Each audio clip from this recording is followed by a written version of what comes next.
और एक बार जोरदार बोलें, अखिलेश यादव जिंदाबाद।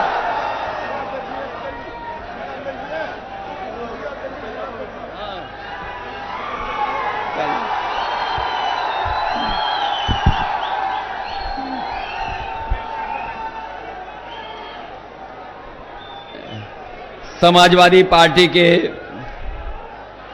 जिले के अध्यक्ष मतलूब अली साहब और जिनके सहयोग और समर्थन के लिए हम लोग यहां पर आए हैं, समाजवादी पार्टी के प्रत्याशी डॉक्टर महेंद्र नागर जी, संचालन कर रहे पूर्व एमएलसी जितेंद्र यादव जी, मंच पर उपस्थित नोएडा हमारे बगल के जिले के जिलाध्यक्ष सुधीर भाटी जी, महानगर अध्यक्ष आशय गुप्ता, कांग्रेस पार्टी के अध्यक्ष नितिन भटनागर जी, रणवीर अदाना जी, राजकुमार भाटी जी, वीर सिंह यादव जी, फकीर चंद नागर जी, करमवीर प्रमुख जी, गजराग नाजर जी, हिमायत अली साहब, अब्दुल रब साहब, सुजात आलम जी, हामिद अली, प्रदीप भाटी, बल्लू अंसारी से लेकर के जिनके जगह पर यह कार्यक्रम हो रहा है, इद्रीस गाजी जी, मंच पर उपस्थित सोहेल अबरार, बादल यादव से लेकर के हमारे बहुत बड़ी संख्या में पार्टी के सम्मानित नेता हैं, विधायक अतुल प्रधान जी, हमारे दूसरे गुजर साथी मुखिया गुजर जी और यहां पर उपस्थित सभी समाजवादी पार्टी के नेता कार्यकर्ता और इस चुनावी जनसभा में उपस्थित बड़ी संख्या में समाजवादी साथी, आदरणीय बुजुर्ग, माताएं, बहनें, नौजवान साथी, पत्रकार बंधुओं, मैं सबसे पहले आप सबका बहुत बहुत धन्यवाद और आभार प्रकट करूंगा इस ऐतिहासिक कार्यक्रम के लिए।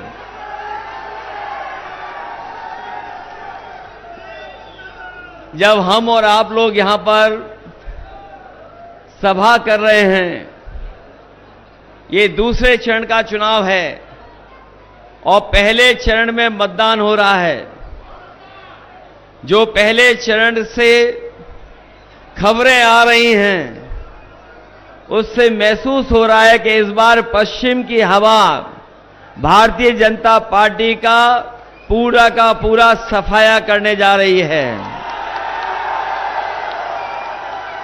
और लग तो ये रहा है कि भारतीय जनता पार्टी का पहला शो ही फ्लॉप हो गया है। न केवल इनका शो फ्लॉप हो गया है, बल्कि इनके घिसे पिटे डायलॉग भी जनता सुनना नहीं चाहती है। जो अब तक भारतीय जनता पार्टी के लोग कहानी बना रहे थे, वो कहानी भी अब कोई सुनना नहीं चाहता है। और इधर पिछले 10 साल में भारतीय जनता पार्टी की जो पहचान बनी है, वो झूठ और लूट की बनी है। शायद इतना झूठ किसी राजनीतिक दल ने नहीं बोला होगा जितना भारतीय जनता पार्टी ने बोला है। और महसूस ये हो रहा है कि पूरे ब्रह्मांड में सबसे झूठी पार्टी अगर कोई है तो वो भारतीय जनता पार्टी है। मुझे खुशी है इस बात की कि इस बार डॉक्टर के मुकाबले में डॉक्टर खड़े हैं। मुझे तो कुछ लोग ये बता रहे थे कि आप इस इलाके में इसलिए हार रहे हो क्योंकि आप किसी डॉक्टर के मुकाबले कोई डॉक्टर तैयार नहीं कर पाए हो। मैं पार्टी के सभी साथियों का धन्यवाद दूंगा कि उन्होंने एक ऐसे डॉक्टर को तैयार किया है जो भविष्य की आने वाली पीढ़ी का भी इलाज करते हैं। इसलिए डॉक्टर के मुकाबले में डॉक्टर। और ये विधानसभा तो वो विधानसभा है जो रिकॉर्ड बना सकती है। ये विधानसभा तो ऐसा रिकॉर्ड बना सकती है कि अगर हम पिछले चुनाव के वोट देखें तो यहां पर जनता ने लगभग 1 लाख वोट दिया था। अब तो मैं सरों पर सम्मान और पगड़ी देख रहा हूं। जो परंपरागत कहीं और वोट डालते थे, इस बार मैं इनकी राजनीतिक चेतना का बहुत बहुत आभार प्रकट करता हूं कि पगड़ी और सम्मान के साथ इस बार साइकिल की मदद करने जा रहे हैं। ये 10 साल बाद बीजेपी के लोग आपसे वोट मांगने आ रहे हैं और इनके होर्डिंग देख लो। जो डबल इंजन की सरकार अपने आप को कहते हैं, दूसरा चेहरा होर्डिंग से गायब है। जो बड़ी बड़ी होर्डिंग लगी हैं गाजियाबाद में, नोएडा में या देश के कोने कोने में, कहने के तो डबल इंजन सरकार है, लेकिन एक चेहरा है, दूसरा चेहरा गायब है। और जब वोट डालेंगे यहां के लोग तो जो चेहरा अकेला होर्डिंग पे दिखाई दे रहा है वो भी गायब हो जाएगा। और इस बार तो गाजियाबाद से लेकर के गाजीपुर तक सफाया होने जा रहा है। ये सरकार बचेगी कैसे? कैसे बचेगी सरकार? इंडिया गठबंधन इस बार इनके मुकाबले के लिए तैयार है। मैं जानता हूं बहुत से लोग ये चाहते थे गठबंधन हो जाए, गठबंधन की इच्छा रखते थे। कुछ लोग बोल नहीं पाते थे, दिल ही दिल में रखते थे कि गठबंधन हो जाए। बताओ समाजवादियों ने आपके दिल की बात की है कि नहीं की है? और गठबंधन में केवल कांग्रेस समाजवादी पार्टी नहीं, अब तो आप पार्टी भी आ गई है झाड़ू मारने के लिए।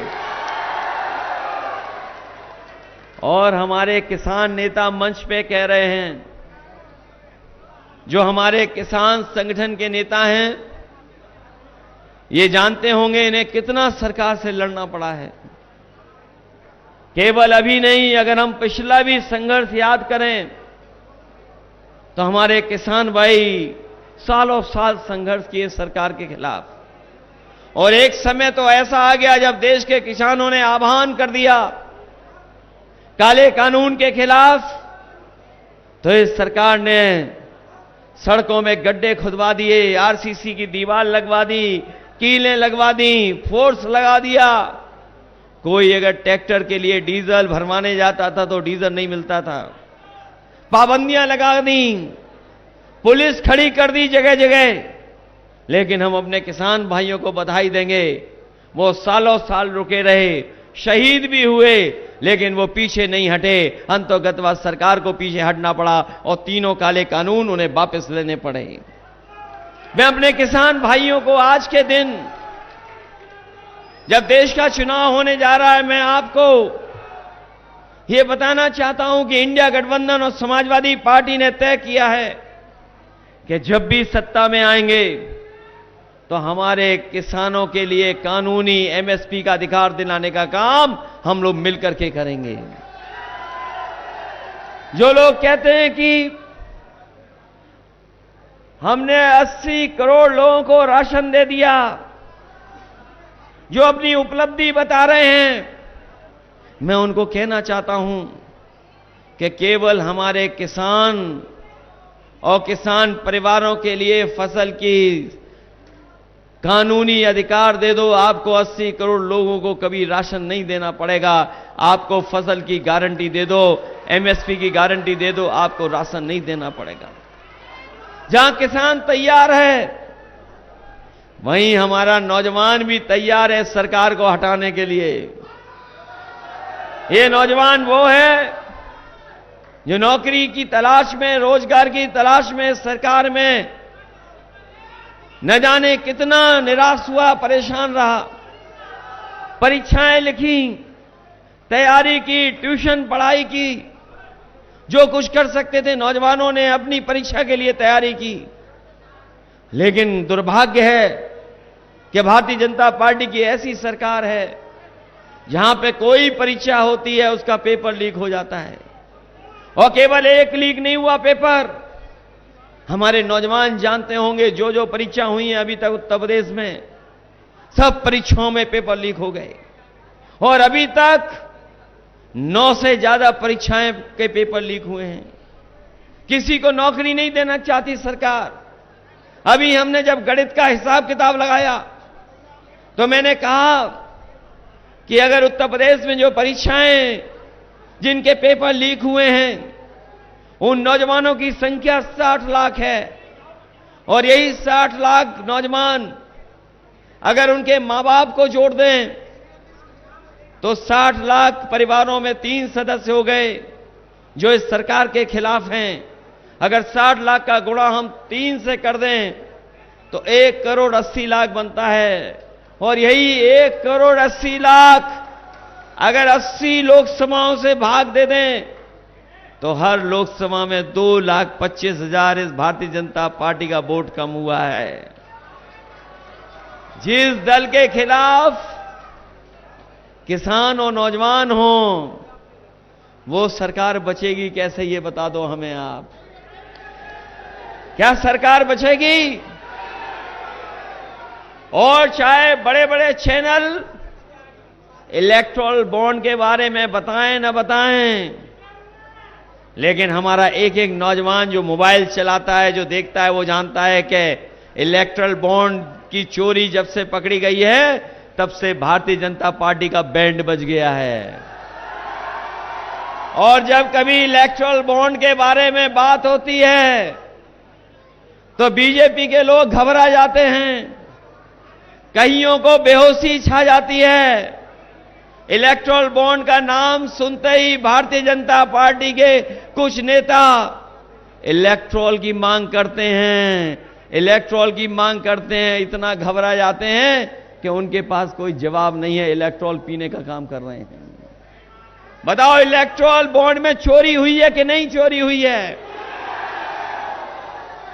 कोई चंदा दे तो कम कम चंदा देता है, कोई 5,000 देता है, 10,000 देता है, 1 लाख देता है, 2 लाख देता है, लेकिन कोई 50 करोड़ नहीं देता है, 100 करोड़ नहीं देता है, 1,000 करोड़ नहीं देता है।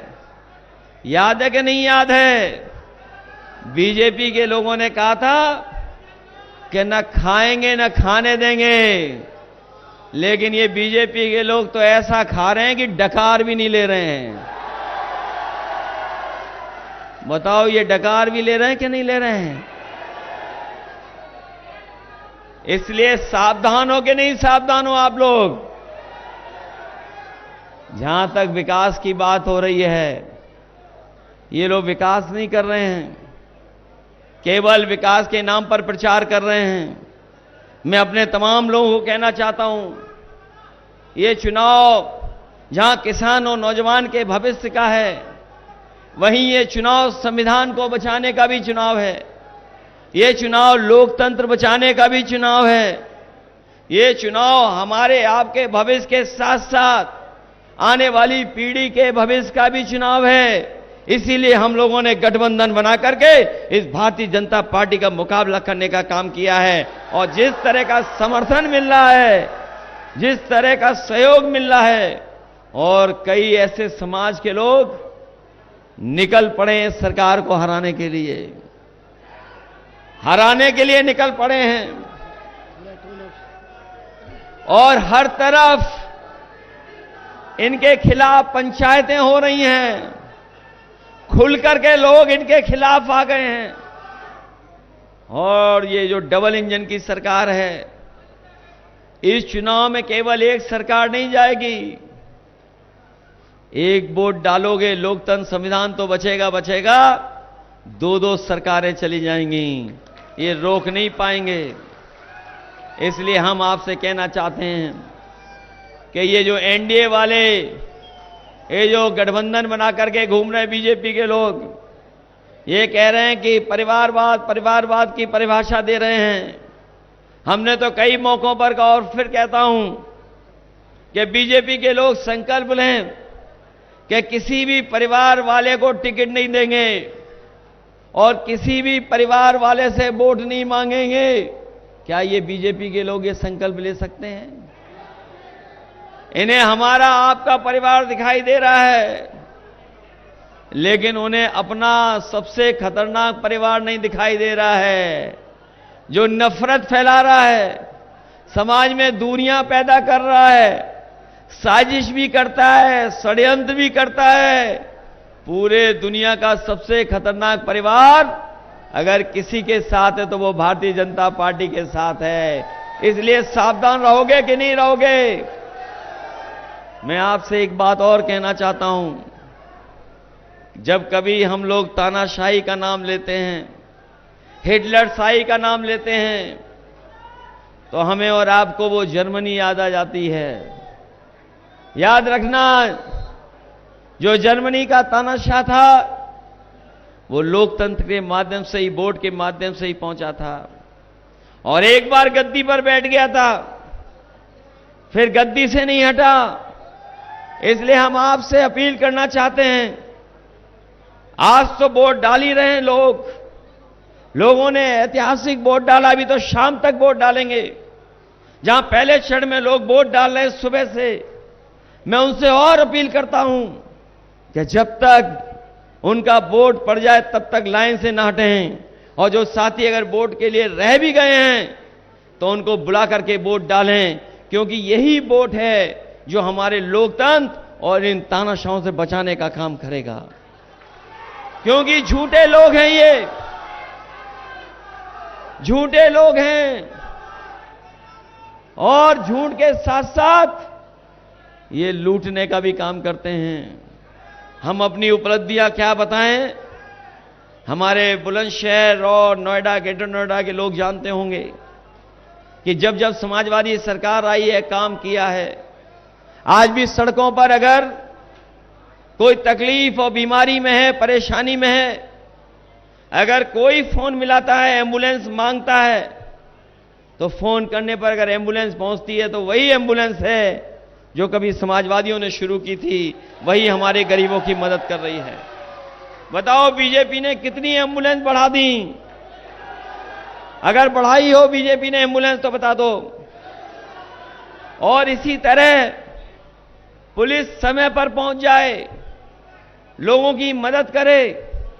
अगर कहीं झगड़ा हो जाए, कोई एक्सीडेंट हो जाए, तो फोन मिलाने पर पुलिस मदद के लिए पहुंच जाती थी, ऐसा 100 नंबर दिया था। लेकिन बीजेपी के लोगों ने 100 नंबर को 112 कर दिया, और जब से 112 किया, पुलिस ने भी अपना रेट बढ़ा लिया। बताओ, बढ़ा लिया रेट कि नहीं बढ़ा लिया? ये लोग कभी कभी हम लोगों पर गुस्सा दिखाते हैं, लेकिन हम इन्हें कहना चाहते हैं, अभी कुछ दिन पहले याद होगा आपको, कुछ सालों पहले सरकार ने फैसला ले लिया कि जो हमारी फौज की भर्ती है, जो हमारी पक्की वर्दी पहन करके नौजवान सेवा करने जाते थे देश की रक्षा के लिए, नौजवान महीनों तैयारी करता था और सोचता था कि हमें वर्दी पहनने को मिल जाएगी, हम देश की सीमाओं की रक्षा करेंगे। लेकिन रातों रात भारतीय जनता पार्टी ने फैसला ले लिया, और जो हमारी पक्की फौज की नौकरी थी उसको बताओ अग्निवीर में बदल दिया कि नहीं बदल दिया? जो जीवन भर की नौकरी थी, पेंशन मिलती, शहीद होने पर सम्मान मिलता, इस सरकार ने वो सम्मान भी छीन लिया और आधी अधूरी अग्निवीर की नौकरी दे दी। हम अपने नौजवानों को कह करके जा रहे हैं, ये इंडिया गठबंधन सत्ता में आएगा, उसी दिन ये आधी अधूरी नौकरी अग्निवीर की खत्म करने का काम करेंगे। और जैसे पहले फौज की पक्की नौकरी होती थी, वैसे ही हम उसी को लागू करने का काम करेंगे। हम अपने खाकी पहनने वाले भाइयों से भी कहना चाहते हैं, हम अपने खाकी पहनने वाले भाइयों से भी कहना चाहते हैं, अभी तो फौज की 4 साल की नौकरी हो गई, अगर बीजेपी वाले आ गए दोबारा तो आपकी 3 साल की नौकरी हो जाएगी। इसलिए आप लोग भी मदद करिए, नहीं तो अग्निवीर जैसी 3 साल के बाद आपको अपने गांव और घर जाना पड़ जाएगा। इसलिए जहां हम और आप सावधान हैं, इन फोर्स के लोगों को भी हम सावधान करने जा रहे हैं, क्योंकि अगर वो अग्निवीर की व्यवस्था कर सकते हैं, देश की रक्षा के साथ खिलवाड़ कर सकते हैं, तो पैसे के लिए और पैसे बचाने के लिए हो सकता है हमारी पुलिस को भी आउटसोर्स की नौकरी कर दें। सोचिए, अगर आउटसोर्स की नौकरी हो गई इनकी, तो इनका भविष्य क्या है। इसलिए हम समाजवादी लोग इस भारतीय जनता पार्टी को हटाना चाहते हैं, जिससे हमारे फौज से लेकर के हमारे जवानों को पक्की नौकरी मिल जाए, उस दिशा में हम लोग काम करेंगे। यहां जहां हमारे किसानों की समस्या है कि जहां उन्हें बाजार की कीमत में मुआवजा नहीं मिलता और सरकारी अधिकारी ऐसा उलझाते दे हैं कि हमारे किसान अपना मुआवजा नहीं उठा पाते हैं। जो सुविधाएं उन्हें मिलनी चाहिए शहरी आवास के लिए या उन्हें प्लॉट को लेकर के जो सुविधा मिलनी चाहिए, जब समाजवादी सरकार थी तो किसान की हर समस्या की सुनवाई होती थी, न केवल उनकी मदद हो रही थी बल्कि हम लोगों ने मुआवजा भी बढ़ा करके उनकी मदद करने का काम किया था। हम आपको भरोसा दिलाते हैं कि जब कभी भी समाजवादी लोग सत्ता में आएंगे, हम अपने किसानों की जमीनों को सही मुआवजा दे करके और कानूनी जो उनका हक है वो दिलाने का काम करेंगे। ये सरकार कह रही थी हम फ्लैट बनवा देंगे, कंप्लीट करा देंगे। फ्लैटों की समस्या तो ऐसी है कि लाखों लाख फ्लैट खड़े दिखाई दे रहे हैं, न रजिस्ट्री हो पा रही है, जो हमारा उपभोक्ता है वो भी नहीं पा रहा है, जो बिल्डर है वो भी परेशानी में है, जो किसान हमारा जमीन दे रहा वो भी दुखी है। इस सरकार ने सबको उलझा दिया, सबको परेशानी में डाल दिया, और जो कुछ विकास हो रहा था उस समय पर, चाहे वो मेट्रो जो बनाई गई थी, वो समाजवादियों की देन, इनकी देन नहीं है। दिल्ली से जोड़ने वाली मेट्रो, नोएडा को, नोएडा से ग्रेटर नोएडा को जोड़ने वाली मेट्रो अगर किसी ने बनाने का काम किया था तो समाजवादी लोगों ने बना करके दिया था। न केवल ये बल्कि बड़े पैमाने पर जो इन्वेस्टमेंट लाने की बात हुई थी, उस इन्वेस्टमेंट को भी लाने का काम समाजवादियों की सरकार में हुआ था। चाहे वो सैमसंग हो, चाहे बड़ी बड़ी जो मोबाइल कंपनियां हैं, उनको जमीन अगर किसी ने आवंटित की थी तो समाजवादी सरकार में आवंटित कर करके उन्हें कारखाना लगाने के लिए जगह देने का काम समाजवादी सरकार में हुआ था। हम अपने नौजवानों से कह करके जा रहे हैं कि चाहे हमें विशेष व्यवस्था करनी पड़े, चाहे विशेष ट्रेनिंग का इंतजाम करना पड़े, जिससे आसपास के नौजवान भी ट्रेनिंग कर करके ऐसे कारखानों में रोजगार या नौकरी पा सकें, उस दिशा में हम समाजवादी लोग आपके भविष्य की चिंता कर करके आपको ट्रेनिंग दिला करके अच्छी नौकरी और सम्मान का रोजगार दिलाने का काम करेंगे। ये जो दिल्ली वाले हैं कभी कभी बड़ी बातें करते हैं, बहुत सारी बड़ी बड़ी बातें कर रहे हैं, इतनी बड़ी बातें कर रहे हैं जिसकी आप कल्पना नहीं कर सकते। अगर दिल्ली वाले बड़ी बड़ी बात कर रहे हैं तो लखनऊ वाले भी पीछे नहीं हैं। लेकिन मैं आपसे कहना चाहता हूं कि जो लोग कह रहे हैं कि भ्रष्टाचारी और अपराधी, अगर आप आंकड़े निकालोगे 10 साल के, हम जानते हैं यहां पर बड़ी बड़ी गोदामें बन गई हैं। इसी तरह भारतीय जनता पार्टी सभी भ्रष्टाचारियों की गोदाम बन गई है, सभी अपराधियों की गोदाम बन गई है। ये जितने भी अपराधी हैं, जितने भी भ्रष्टाचारी हैं, अगर कहीं जगह मिल रही है तो उन्हें भारतीय जनता पार्टी में जगह मिल रही है। ये भारतीय जनता पार्टी भ्रष्टाचारियों की और अपराधियों की गोदाम बन करके रह गई है और कोई दूसरा काम नहीं कर रही भारतीय जनता पार्टी। इसलिए मैं आपसे इस समय पर निवेदन अपील करने आया हूं कि पहली बार ये लोकसभा इतिहास बनाने जा रही है। ये जो सांसद चुने गए भारतीय जनता पार्टी के, क्या कोई काम बता पा रहे हैं या आपके भविष्य को बेहतर करने के लिए कोई काम किया उन्होंने? तो ऐसे सांसद को चुनने से क्या फायदा है? क्या फायदा ऐसे सांसद को? और जब इतना बड़ा इंडिया गठबंधन बन गया हो तो बताइए, डॉक्टर हमारे हैं, इनकी मदद करोगे कि नहीं करोगे? और इस बार तो लग रहा है कि नोएडा भी इतिहास बनाने जा रहा है, मेरठ भी इतिहास बना रहा है। और जो पहले चरण का चुनाव चल रहा है, आप लोग तो सब मोबाइल वाले, सब जानकारी कर रहे होंगे, परिचित भी लोग हैं। बताओ, समाजवादी पार्टी और इंडिया गठबंधन के पक्ष में हवा चल रही कि नहीं चल रही है? इसलिए जब वोट पड़े तो एक भी वोट बट नहीं पाए, सबका सब वोट पड़ना चाहिए। चूकेंगे तो नहीं आप लोग? ये नोएडा वाले तो नहीं चूकेंगे, ये जो सामने दिखाई दे रहे हैं। बहुत सारे हमारे जिम्मेदार कार्यकर्ता नेता सामने और बाईं तरफ खड़े हैं। आप लोग गलती तो नहीं करोगे? इससे बेहतर समीकरण क्या हो सकता है, बताओ आप? इस बार समीकरण अच्छा है कि नहीं है? समीकरण है अच्छा, और सब लोग वोट दे रहे हैं कि नहीं दे रहे हैं?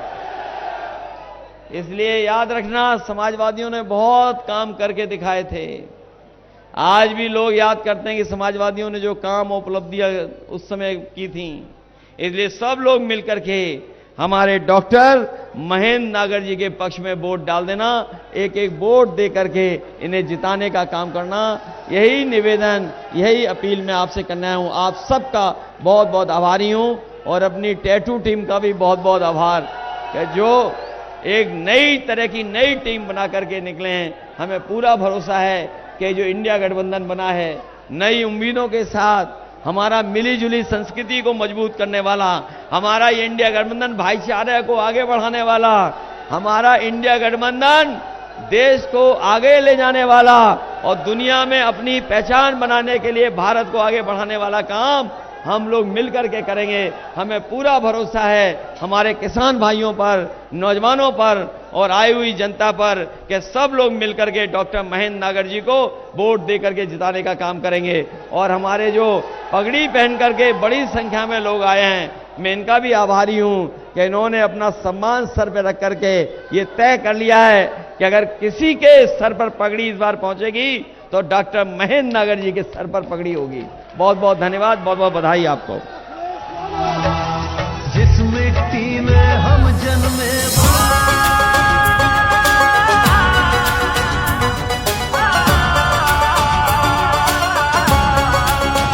किसी को लालच से जोड़ा, किसी को ईडी ने तोड़ा, मनोबल भारत का था जो वो तानाशाही ने तोड़ा। भारत को हमने जोड़ा है, तुमने तो इसको तोड़ा है। तानाशाह ने देश की कश्ती को मझधार में लाके छोड़ा है। भारत का किसान ये कहता है, सीमा पे जवान ये कहता है, इंडिया को अपना वोट दो, गठबंधन को तुम वोट दो, इस देश की खातिर वोट दो, अखिलेश की